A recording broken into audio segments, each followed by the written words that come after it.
In the middle of Whispering Pines National Park, a wildlife camera caught something that shocked everyone.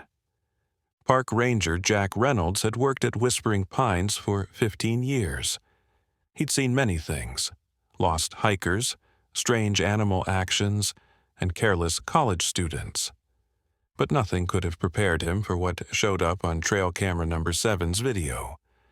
He was just sitting with a hot coffee at the ranger station when he casually looked at the newest videos from the hidden motion-activated cameras in the forest. His job included watching animal movements, checking how healthy the ecosystem was, and sometimes helping find missing people. Usually, he saw normal things: deer eating, owls flying, or bears walking near tents. But today was not normal. As he watched, his coffee cup almost fell from his hand. His heart beat faster. He couldn't breathe. He leaned closer to the screen. A dark shape was moving through the thick woods. It wasn't an animal, and it didn't look like a lost hiker. "Meg, Steve, come see this right now," Jack called, his voice shaking with shock. The other rangers hurried over. As they watched, their curious looks changed to confused ones. "That can't be real," Meg said quietly. "No way." But there it was, clear as day. A person, barely dressed and very pale-skinned, walked oddly but steadily down a remote forest path. The timestamp showed July 15th, when night temperatures dropped to the mid-40s. No normal person could survive long in that cold, especially barefoot on such rough ground. Jack's thoughts raced as he played the video again. The person moved strangely. Not stumbling, not rushing, just walking like they knew where they were going. But that was impossible. Nobody walked in Whispering Pines at night without gear, especially not barefoot. Jack had set up the trail cameras just 2 weeks before, after several strange events in the park. Equipment had vanished from storage buildings. Campsites were found messed up, with no signs of animals, and hikers reported hearing weird singing from areas without trails. "Something's not right out there," he had told everyone at the last budget meeting, "and I want to fix it before someone gets hurt." "Maybe it's just someone playing a prank," Steve suggested, though he didn't sound sure. "What exactly am I looking at?" Meg asked, leaning toward the screen and adjusting her glasses. She was the newest ranger and had always thought Jack's worries came from spending too much time alone in the woods. "I wish I knew," Jack said, playing the footage again. He shook his head. "Camera 7 is 3 miles from the nearest trail entrance. It's in a closed area. No trails go near it, and look how this person walks. It's like they don't belong here." Then the figure stopped. Slowly, it turned toward the camera. All the rangers pulled back without thinking. The face looking into the lens was thin and hollow, with glowing eyes that seemed inhuman. It wasn't just someone who was lost. There was something else, something that made Jack's neck hair stand up. The video ended. Silence filled the ranger station. Only the wind outside moved the trees. 3 months earlier, Clara Larson's name was on every news channel. She was a famous wildlife photographer who had entered Whispering Pines for a solo, week-long trip to capture the forest's untouched beauty. She never returned. A huge search was organized. Helicopters, dogs, and many volunteers searched the forest. They found her tent, camera bag, even her empty water bottles, but no sign of Clara herself. After 6 weeks, the search ended. Officials believed she had died from cold or fallen into a hidden ravine. Her family grieved. Everyone moved on. But now, here she was, or something that looked like her. Jack and the rangers called their boss right away. Park Director Eleanor Ava arrived within an hour. After watching the video, she made a decision. "We're going out there," she said. By evening, 5 rangers were heading to where Camera 7 had recorded the footage. They carried flashlights, emergency supplies, and radios.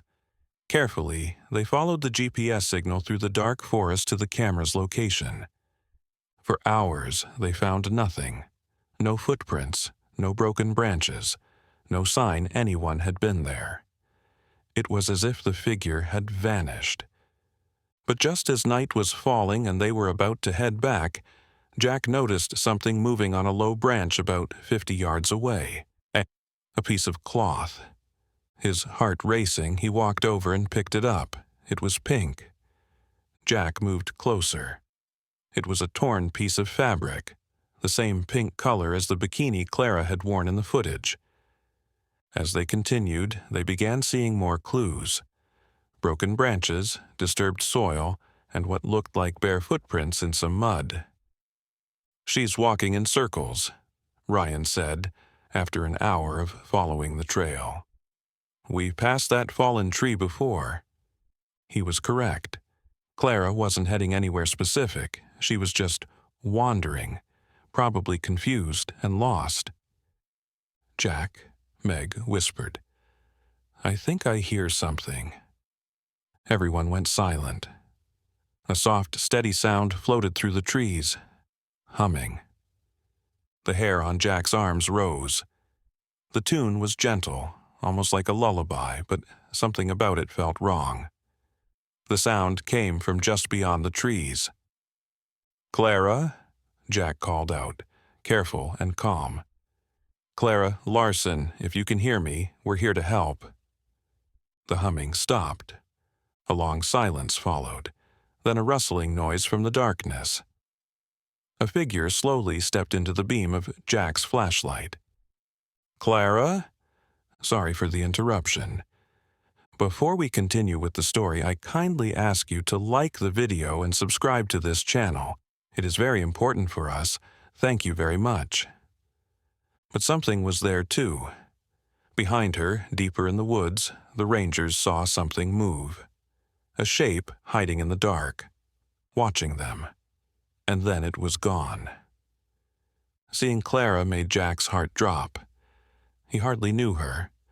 Her skin was pale and weak. Her once bright eyes were now dull and empty.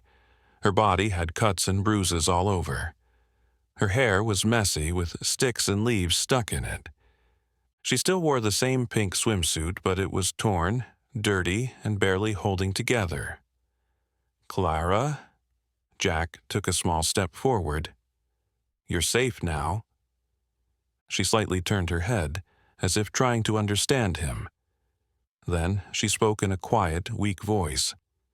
"The forest didn't want me to leave." As the team helped Clara out of the woods, Jack looked back one last time.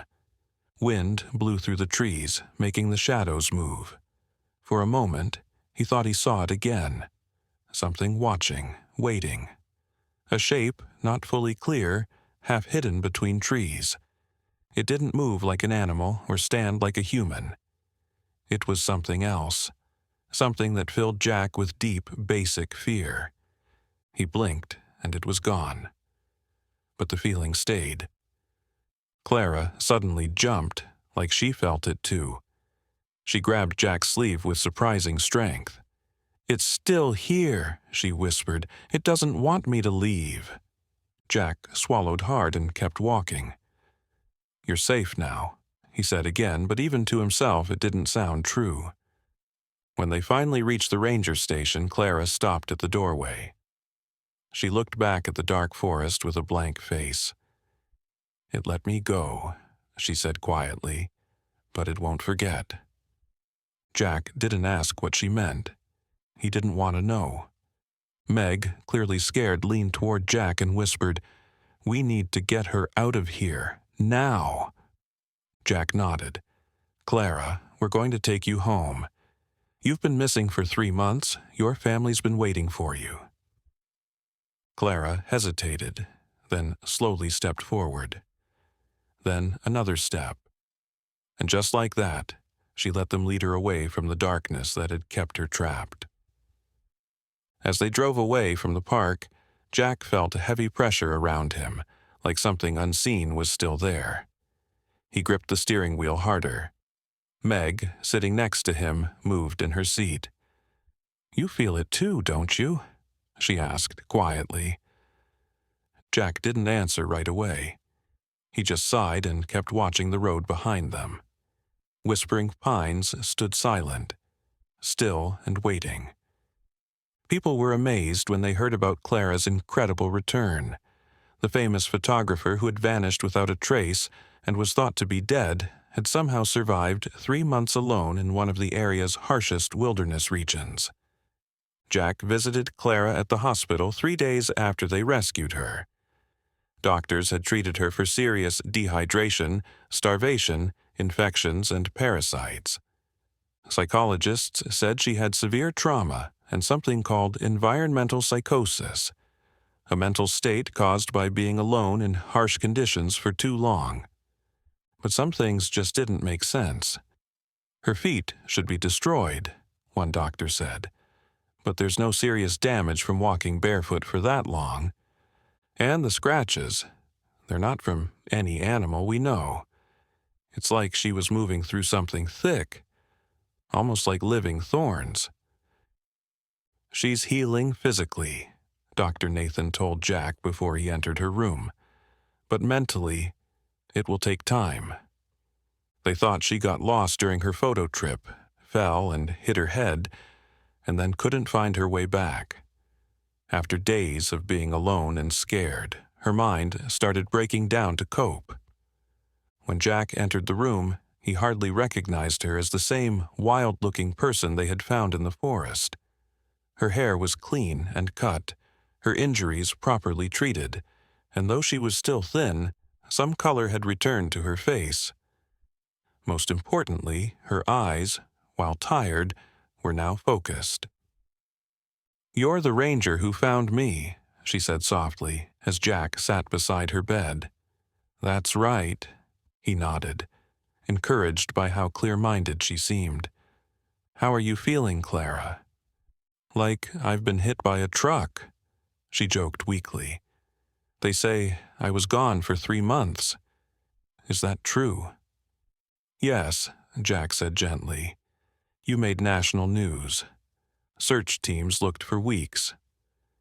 Clara closed her eyes, and tears ran down her face. "I remember that morning, going out to take pictures of the sunrise at Eagle Ridge. I had everything, maps, gear, everything I needed. Then it all gets foggy. I remember falling, hitting my head, and getting lost. Then I remember the whispers, the eyes in the dark," she said quietly. "They watched me sleep. They told me I belonged to the forest."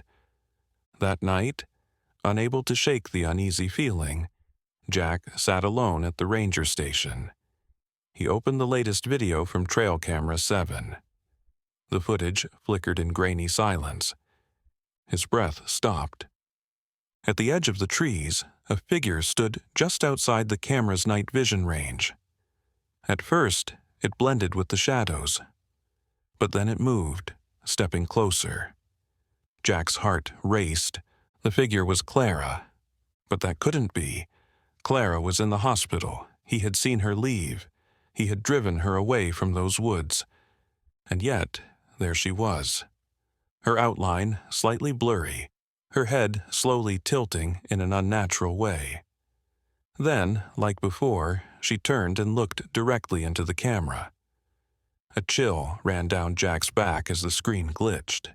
For a split second, something else appeared behind her.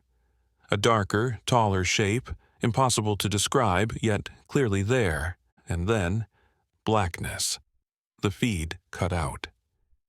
Jack sat frozen, his heart pounding in his ears. He tried to replay the footage, but the file was damaged. The last frame stayed on the screen. Clara's empty eyes staring straight into the lens. The next morning, Jack called the hospital. Clara was still there. She hadn't left. Jack never talked about what he saw, but when the video leaked, the world couldn't stop watching. News channels, investigators, and online groups examined every frame, looking for answers. Experts gave all kinds of explanations. Camera errors, wrong identity of fake. But none of them could truly explain what Camera 7 had recorded.